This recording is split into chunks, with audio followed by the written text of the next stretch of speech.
चुके हैं जनता दस्तक। मैं हूं आप लोगों के साथ जुगल किशोर। आज हमारे साथ मौजूद हैं एसपी सत्यार्थी जी। एसपी सत्यार्थी जी गीतकार हैं, लेखक हैं, कवि हैं। ये एससी ओबीसी माइनॉरिटी जिसको बहुजन समाज कहा जाता है उसको जगाने के लिए लगातार कविताएं लिखते हैं और ये कविताएं अपने कॉलेज के ज़माने से लिखते आ रहे हैं और आज भी कविताएं लिखते हैं। आइए उन्हीं से जानते हैं कि वो किस प्रकार की कविताएं लिखते हैं और हम आप लोगों को उनकी एक कविता सुनवाएंगे भी। नमस्कार सर। नमस्कार साथियों। सबसे पहले आप सभी जो दर्शक हैं, जो हमारे जनता दस्तक चैनल को देख रहे हैं, उनसे मेरा अनुरोध है कि आप इस चैनल को लाइक शेयर सब्सक्राइब करें और मैं आप सभी को सादर जय भीम करते हुए, जैसा अभी आपने चर्चा किया, मेरी एक किताब है एक जाति एक देश, जिसमें मैं अपना जो है बहुजन मूवमेंट को पिरो के रखा हूँ।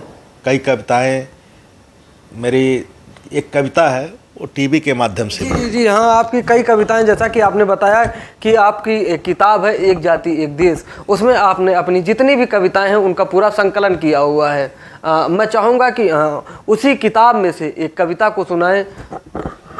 मेरा एक किताब तो हमने लिखा है, उसमें कई कविताएं हैं, तो मैं सुनाऊंगा ही आपको। हाँ, एक कविता लेकिन उसमें जो आपने अभी देखा कि मेरी एक कविता टीवी के माध्यम से भी आई थी, शैलेश लोढ़ा जी ने वो जो कहा है।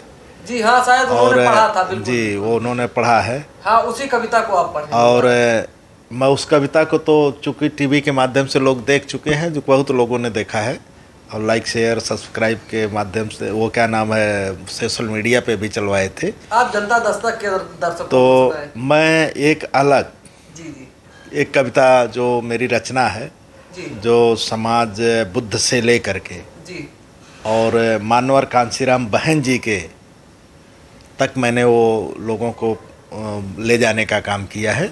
उस कविता को मैं सुनाने का जिक्र करना चाहता हूँ। तो साथियों, जैसा कि मेरी राग तो नहीं है, लेकिन ये कविता राग में भी रहती है और बिना राग में रहती है। अपनी बात अनुराग में भी रहती है। तो जैसे हो अपनी बात कविता के माध्यम से लोगों तक ले जा सकते हैं। तो मैं उस कविता को आपके सामने प्रस्तुत करने जाता हूँ। मैं पढ़ा नहीं लिखा नहीं, मैं पढ़ा नहीं लिखा नहीं इस डर से कि शीशा कानों में पिघला कर जीवा काट ली जाती थी। मैं पाया नहीं खोया ही खोया हूँ, मैं पाया नहीं खोया ही खोया हूँ, छुआछूत के डर से सोया ही सोया हूँ। परछाई की पड़े न छाया, परछाई की पड़े न छाया, शेर हृदय को बिल्ली बनाया और जात पात के कुत्तों से। जानते हैं कि आप जातियाँ जो है ये कितनी विनाशकारी है जी। और यह जो हमारे राष्ट्र को विकास में बाधक है, विकास में बाधक है, राष्ट्र को जो है सही तरीके से प्रदर्शित मतलब विकसित नहीं होने दे रही है। उसी पे कि मैं पढ़ा नहीं लिखा नहीं इस डर से शीशा कानों में पिघला के जीवा काट ली जाती थी। मैं पाया नहीं खोया ही खोया हूँ, छुआछूत की डर से सोया ही सोया हूँ। परछाई की पड़े न छाया, परछाई की पड़े न छाया, शेर हृदय को बिल्ली बनाया और जात पात के कुत्तों से धरनी पे मैं रात बिताया। भूख लगी थी जोरों से, भूख लगी थी जोरों से, समझौता नहीं की चोरों से। जैसे मैंने ओझल पाई लगा छलांग घर को आई, आंसू से मैं रात बिताई फिर भी मैंने दूध पिलाई। अब ये चार पंक्तियां जो आ रही हैं उसके बारे में बहुत मार्मिक वर्णन है जी। एक रोज जब बात चली दर्द हवा के साथ चली, बाहर निकल कर देखा हमने बहुजनों में एक आस जगी। लुम्बनी से रोशनी निकल कर महू नगरिया आई, लुम्बनी से रोशनी निकल कर महू नगरिया आई और होशियारपुर राह दिखाकर बादलपुर से धमकाई। तब जाके बहुजनों में एक उम्मीद आशा आई। यही मेरी पंक्ति है जो हम बुद्ध से लेकर के बाबा साहब से लेकर के मानवर साहब की जन्मस्थली और माननीय बहन जी, इन चारों लोगों के लेकर के हमने देखा।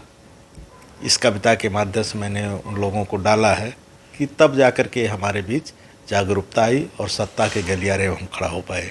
साथियों, इसी के साथ मैं आप सभी को सादर नमो बुद्धाय जय भीम कहते हुए अपनी कविता समाप्त करता हूँ। जय भीम।